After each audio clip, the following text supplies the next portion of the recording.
What's up guys, this is Junks RCs. I just want to do a quick overview video of my Jetson Bolt Pro build.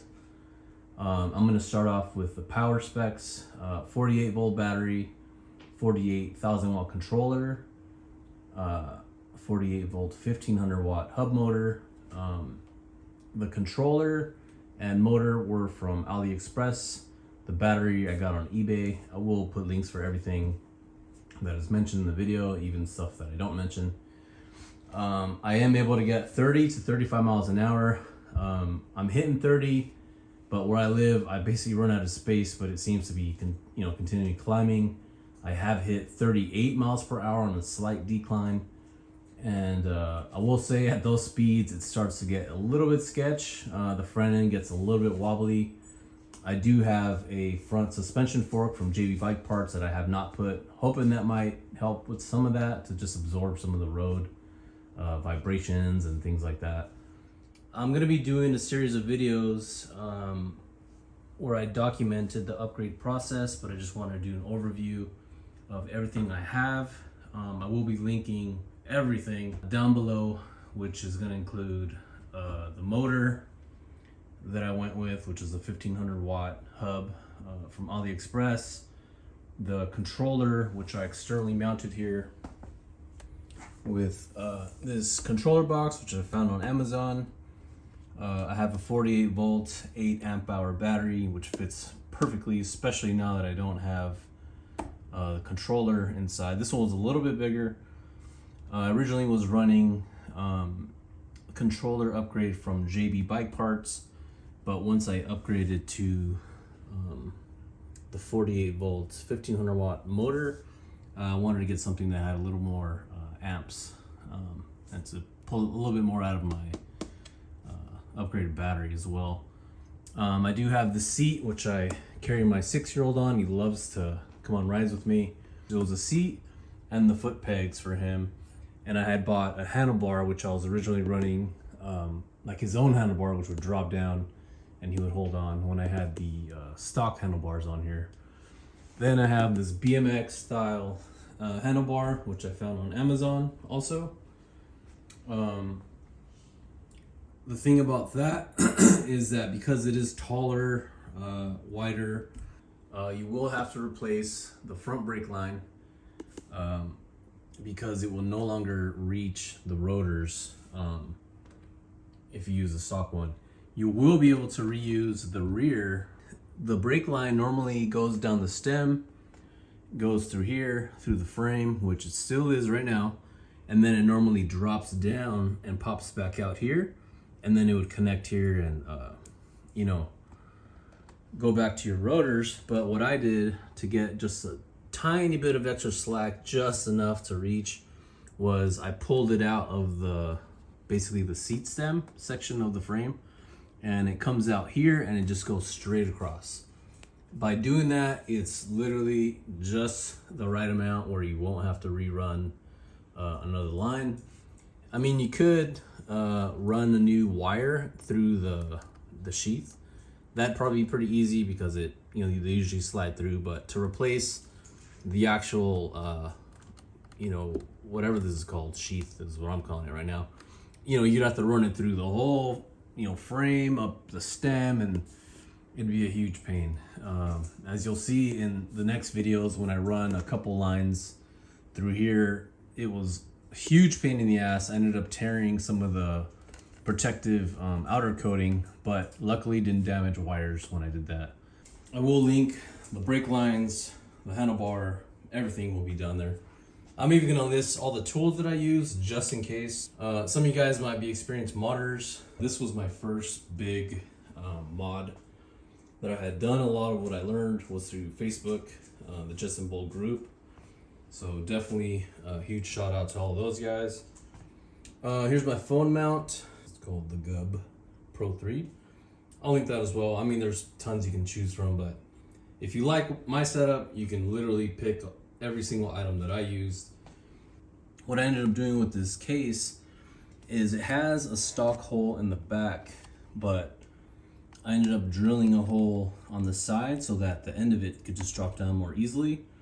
And then I drilled out like a little hole on the battery case, the upgraded controller is a 1,000-watt, 48-volt rated controller. I think 38 amps max, or maybe continuous. I'll have to double check that.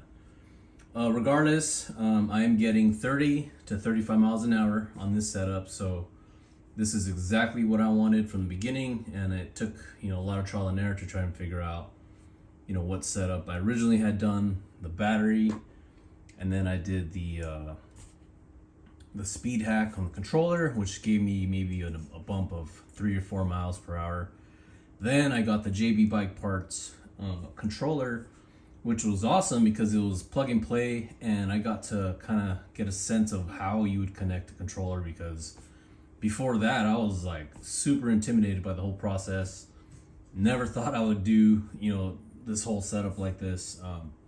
It was basically thanks to them and doing like a pre-assembled controller that made it possible for me to learn and want to, keep going and see what else there was out there. But anyways, a couple other things I did were the seat post. This is the Suntour NCX, which I originally had bought for my Rad Runner, but when I put it on there, although it was super comfortable, I wasn't able to drop it as low as I'd liked because the seat was bumping into the rear passenger seat. So I thought, hey, maybe try it out on this bike, and it works perfect. I've gotten a couple other seat posts, suspension types on Amazon. This is definitely the more expensive one, but the smoothest operating. Like when this articulates, it feels like you have like a rear suspension. As opposed to the other ones, they just kind of like, I don't know how to explain it, just bounce like up and down.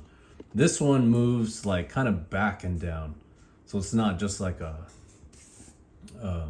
up and down movement. I was just focusing on mainly the power behind this bike, and some of the comfort features that are absolutely necessary for me, like the seat post, the handlebar, things like that. And then this was like one of the first things I did when I got this bike, when I realized that they made a little kit seat for it. I thought that was super cool. That was one of the main reasons I decided to mod out this bike, was because obviously it's small, the form factor, but the fact that I can carry my son around for quick rides and load this thing in pretty much any car was definitely, the convenience of it. So when I first started this upgrade process and I was looking for videos for help, I noticed some of the guys were saying you couldn't use any freewheel and you'd pretty much have to give up your chain. I didn't want to believe that, so I figured out a way to get the stock hub off. The stock freewheel off of the hub, and I initially had mounted it onto this upgraded hub, and it looked like it worked at first, like it screwed down. But once I went to mount it, I realized that the dropout was way too narrow for it. So I initially stretched it out, installed it, and whenever I would run it, it basically would rub against the dropout no matter what washers.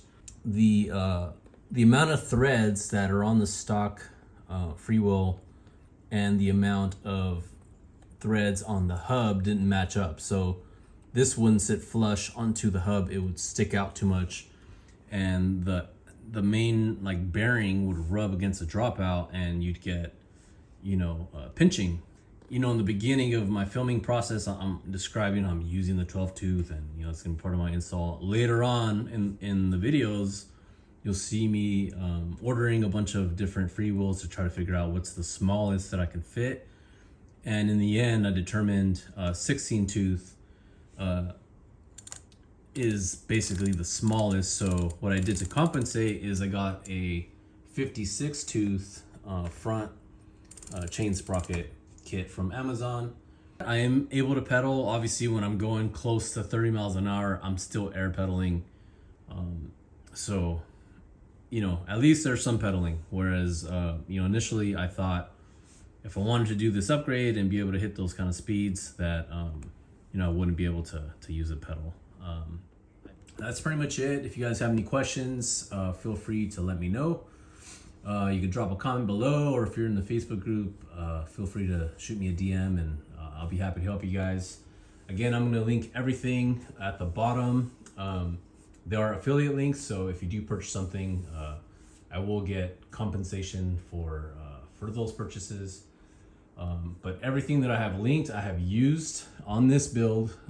So basically, I just went back and took, made a list of everything that I had purchased in the past couple months on this build, and then just created links for them to be able to make the ultimate upgrade list to be able to share. But yeah, so this is my 48 volt Jetson Bolt Pro 35 mile an hour build. Hope you guys like it, and can't wait to see what you guys do with yours. Peace.